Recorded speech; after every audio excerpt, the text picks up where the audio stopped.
For the last video on our chapter on rotational motion, I wanted to talk about angular momentum and its conservation. So, just like an object can have linear momentum, it can also have an angular momentum. So this is for any object that's at some distance with respect to a rotation axis or an origin that's traveling around it. We define our angular momentum as the distance from the rotation axis to the point in question, r, times p, which is the momentum of the particle mv, and then times the sine of the angle between r and p. And of course that would be our connecting the origin to the point and the angle between that and its momentum. Now, if it's traveling in a perfect circle, then the radius is always perpendicular to the velocity. So that makes sine of phi sine of 90 degrees, and that makes sine of 91. So we have r times the momentum, or rmv. Now, if I wanted to write the velocity in terms of the angular velocity instead, then v is equal to omega r. So I could plug in there, and then I have r times m times omega times r, or omega times mr squared. But for a point particle, you might recognize that mr squared is the moment of inertia. And so I can rewrite that as I times omega, where I is my moment of inertia. So there's two definitions for my angular momentum, rp sine of phi, or I omega. Now the SI units of the angular momentum are going to be kilograms times meters squared per second, because it's I times omega, and I has units of kilograms meters squared, and omega is inverse seconds. Both the magnitude and direction of the angular momentum are going to depend upon the choice of your rotation axis. For example, if I spin this bowling ball about its own middle, then I'm going to have a certain rotation axis, whereas if I tried to spin it about the edge, I would have a larger moment of inertia, and that would change its angular momentum. Let me jump right in and do an example where I show you what the angular momentum of the Earth is as it spins on its own axis. Alright? The Earth spins on its axis. The mass of the Earth is 5.98 times 10 to the 24 kilograms, and its radius is 6,380 kilometers. So what's the Earth's angular momentum as it spins on its axis? Let me use my expression L is equal to I omega that I just defined. Now the moment of inertia for a sphere is 2/5 mr squared, and we're going to approximate the Earth as a sphere. And then the angular momentum is I times omega. So let's figure out what the angular velocity is for the Earth. It completes one revolution every day. We spin around once every day, and a day is 24 hours, and an hour is 3,600 seconds, and then one revolution is 2 pi radians. So multiplying and dividing by all those conversion factors, I get an angular speed of 7.3 times 10 to the minus 5 radians per second. Now plugging in for I, for my moment of inertia of the Earth, I've got 2/5 times the mass of the Earth, which is 5.98 times 10 to the 24th kilograms, times the radius of the Earth in meters, and then I square that. When I do that, I get a moment of inertia of 9.74 times 10 to the 37 kilogram meters squared. And when I solve for my angular momentum, I omega, that ends up being 7.1 times 10 to the 33 kilograms meters squared per second. So there you go. Pretty straightforward. Now, angular momentum is conserved. Let me tell you why. So the torque, which is what causes a rotational acceleration, is I alpha. But we know that alpha is the angular acceleration, and alpha can be defined as delta omega over delta t. So the torque is I delta omega over delta t.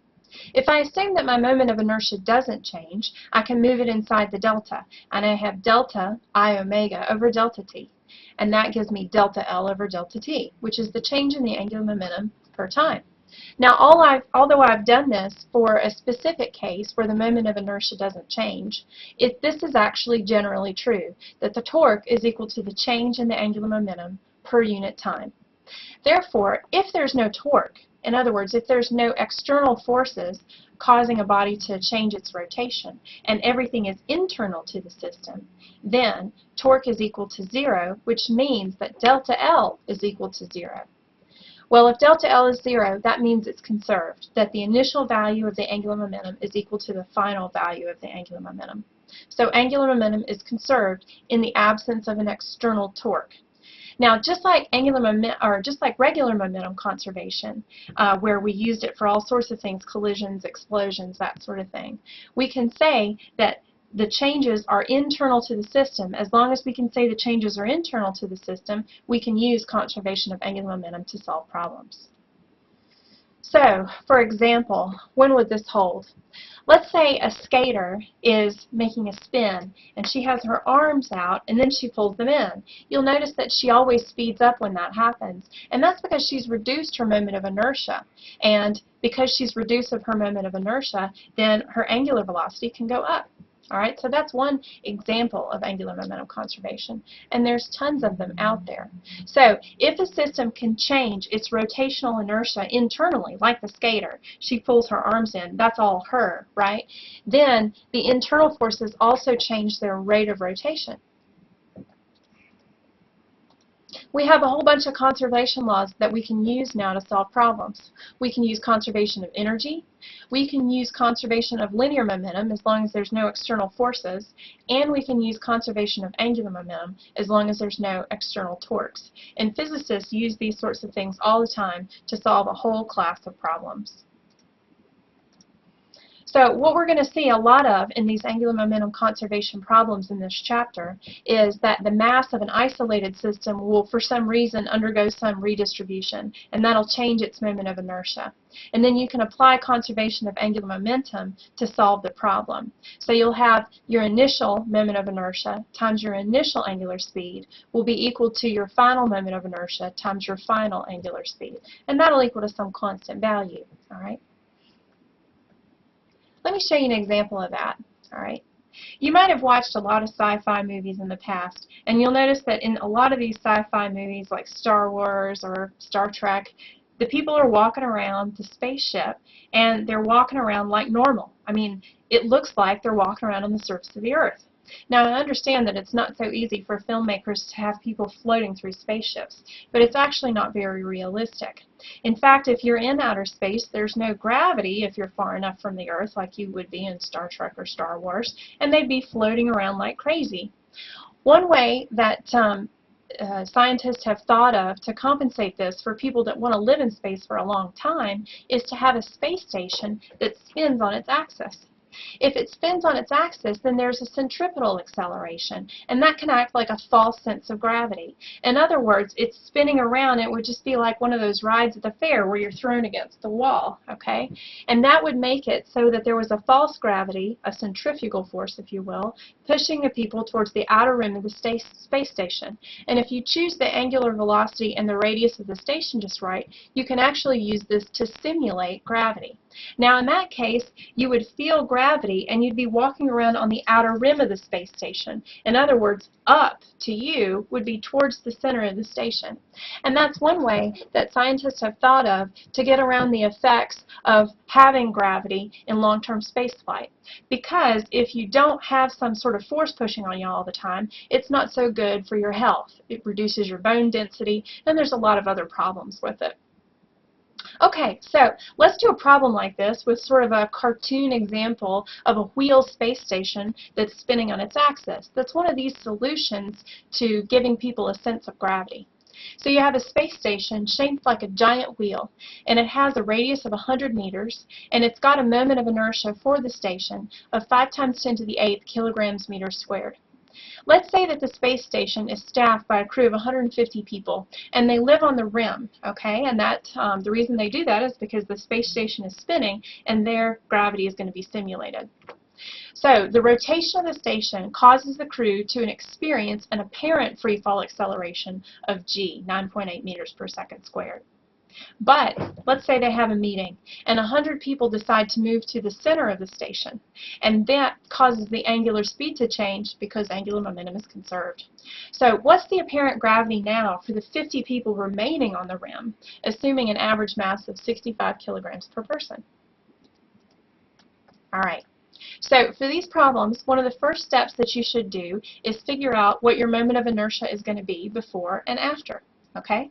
So let's calculate the initial moment of inertia when the people are still all on the rim of the station. I'm going to sum it up. I've got a moment of inertia for the station and for the people. And to get the total moment of inertia, I would sum those two terms. Now, the moment of inertia for the station isn't going to change. It's going to be a constant, 5 times 10 to the 8th kilograms meters squared. But the people are going to move around, okay? Now, how do you find the moment of inertia for the people? We're going to treat them like point masses that are located on the rim. So we're going to sum over all the people their mass times their distance from the rotation axis squared.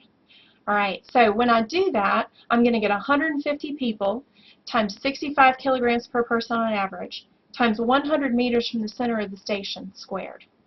When I sum that up with the moment of inertia term from the station, 5 times 10 to the 8th kilograms meters squared, I get a moment of inertia for the people in station combined of 5.98 times 10 to the 8th kilograms meters squared.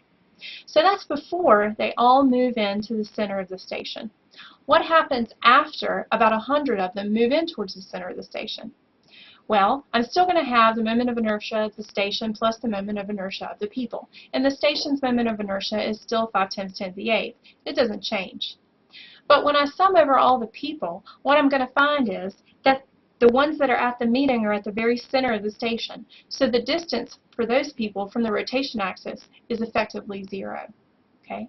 So that means that the moment of inertia for the people is going to be mostly due to the ones that are still on the rim, and there's 50 left. So the sum of m times r squared now for the people is going to be 50 times 65 times 100 meters squared. And when I sum that term with the 5 times 10 to the 8th kilograms meters squared, I get the new moment of inertia of 5.33 times 10 to the 8th kilograms meters squared. Okay, well, think about it for just a second. If L equals to I omega, right, and we know that L initial equals L final, then what happens if you have the I dropping? Well, that means that omega has to go up. So when 100 of the people go into the center of the space station's rotation rate is going to increase. Okay, so we know that. Now let's crunch some numbers with it. It's the centripetal acceleration that simulates gravity. So the centripetal acceleration initially is equal to g, 9.8 meters per second squared. Now the definition for centripetal acceleration is the tangential speed squared divided by the radius. Let's plug in v is equal to omega r for that. So then you have omega r quantity squared over r, which gives you the centripetal acceleration as r omega squared.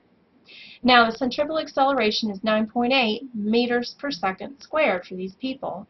And if you plug in the radius of the station as 100 meters, you can solve for omega. And then you get omega is equal to 0.313 radians per second. That's initially before 100 of them move in towards the center of the station. I can set L initial equal to L final, okay? And now the only unknown in that is going to be omega final, my final angular velocity. So what I get is 5.98 times 10 to the 8th kilograms meters squared times my initial rate of rotation, which is 0.313 radians per second. And that's equal to the final condition, which is 5.33 times 10 to the 8th kilograms meters squared from the previous slide, times omega final. Now when I solve for omega final, I get 0.351 radians per second. So yes, the angular speed of the station goes up as we expected. But what's the new simulated gravity? Well, the centripetal acceleration is equal to r omega squared. Okay, so r is 100 meters, and our new value of omega is 0.351 radians per second, and then I square that. And then what I get is 12.3 meters per second squared for my new acceleration due to gravity. So the people on the rim of the station are going to have to work a little harder while that meeting's going on. They're going to experience an effective gravity of 1.26 Gs. So it's a 26% increase or so from what they feel normally when everybody's on the rim of the station. All right, well, I hope that's a nice introduction to angular momentum conservation. There's a lot of fun demos about this that we're going to do in class and a lot more example problems. So I'll see you there.